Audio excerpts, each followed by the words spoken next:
Boss Inc. Yo, why? Cause it's your show. I'm your host, Nathaniel with the motherfucking most.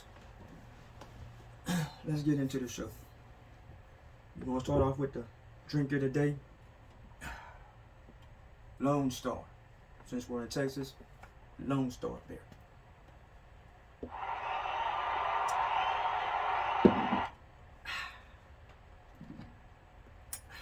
Don Julio is back. Gonna pour a second glass. Unmeasured. We ain't trying to be drunk on the show today. And one for me, behind the scenes. One for Big E, the producer. I will forever have my chaser. I know it's like Simply Lemonade there. Yes, sir. Down the hatch then. Cheers. Cheers. Late in the camera. Cheers. Cheers.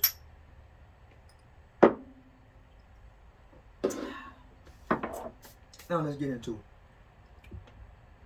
it. As you all can see, picture of Marilyn Monroe behind me. Where did you get that Marilyn Monroe picture? I don't know. It was in my house, so there you have it. It fits the narrative for today. So to get started, I must say Netflix were absolutely correct when they said they were going to do a show provocative. This was their most provocative show yet. The sexual scenes, this is the most sexual and the most sex in this type of manner that I've seen on a Netflix movie, show, whatever, so far. I guess that means they're going to be starting to go this direction with much more sexual content. That's going to bring you more views, more audience.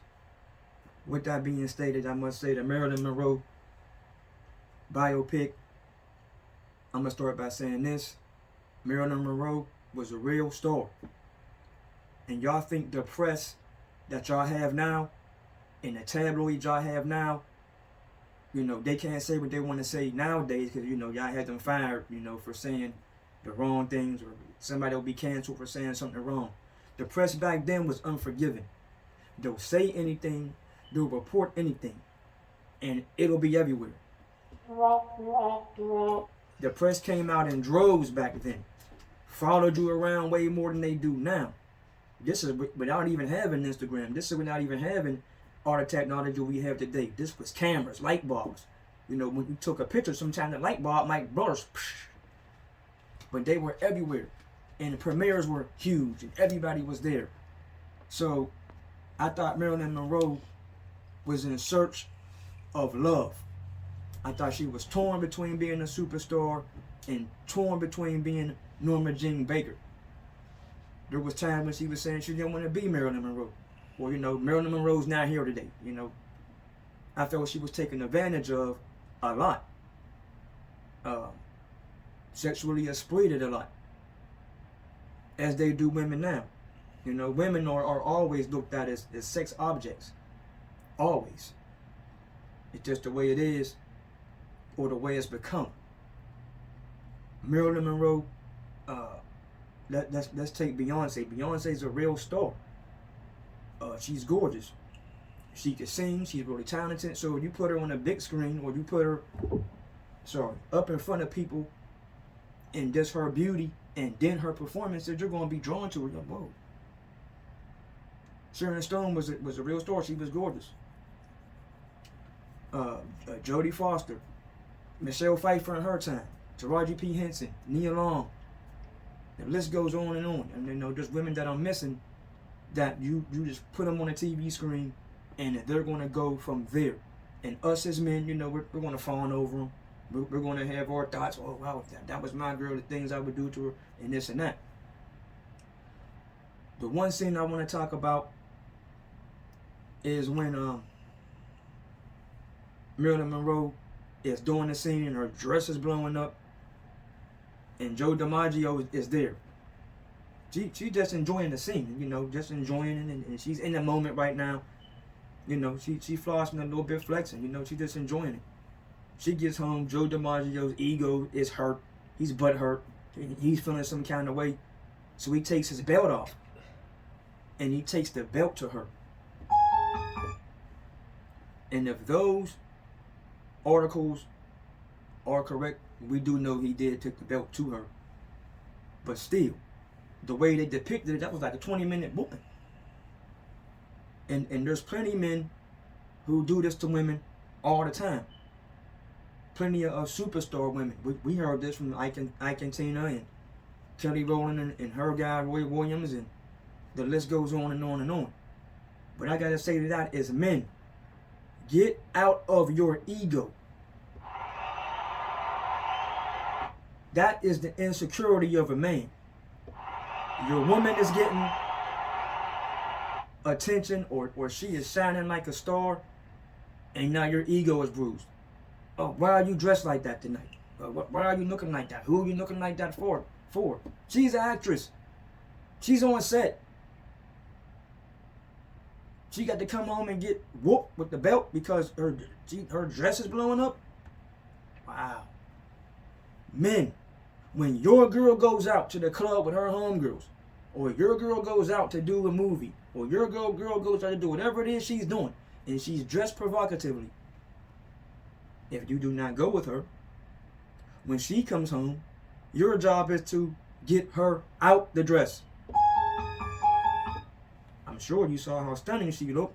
You want to get her out the clothes and into the bed. Men have very fragile egos. That's why they act the way they act. They become jealous of the woman. If your woman is a star, whether she's a superstar on TV, whether she's just you're a woman, she's your woman, right? You want your woman to look good, let her shine. Let her be a star. Tell her how good she looks. If she's going out, go with her then. Expect guys to talk to her. Period. Just like as a man, women expect women to talk to you. It's up to you. It's up to her to say yes or no. 9 times out of 10, the women's going to say no. And I'm going to tell you a fun fact. Women do cheat, men do cheat. But women cheat when the man has wronged her. Women will be flirtatious. They'll talk to guys, get the number away. Sometimes they do that just to make sure they get out the parking lot. I don't want this guy following me. I don't want this guy to stab me up because I told him no. He can't have my number. Or nowadays, he can't have my social media. I don't want to be slapped around in the parking lot or shanked or stabbed or shot because I told the guy no. So he felt like his ego was bruised. Now I'm going home to my husband or my man or my wife, whatever. When she returns home, you get her out that dress. Now, back to the movie. I didn't like how she was taken advantage of when they called her on the phone and she asked them, how much money am I being paid? They say $500 an episode. She asked how much was the 2 guys being paid. They didn't want to tell her the figure. She asked 3 or 4 times. They finally told her $100,000. She was heartbroken by that. Like I say, she wanted a father figure. She kept looking for her dad. That's why she kept calling her husbands and boyfriends daddy. A lot of women do that now. So she gets the abortion. The abortion is set up. And then she changes her mind. She tried to run out the hospital. They stop her. She has the abortion. From there, she's never the same. As the biopic continues, she's pregnant again. She's married again. She loses that baby. From there, she's never the same. Now she starts to flip out. They give her a shot in her neck. I don't know if it's heroin. I don't know what it was. But now it seems like she's a drug addict now. And now, the controversial part. It appears to me they depicted JFK took some. You watched the biopic. You saw when she was done doing what she was doing it. Snatched her. Then she's in the bathroom and she goes to the bathroom and she get the burning sensation. She was passed out. She had throw up all over herself. Or are they saying JFK raped her? After?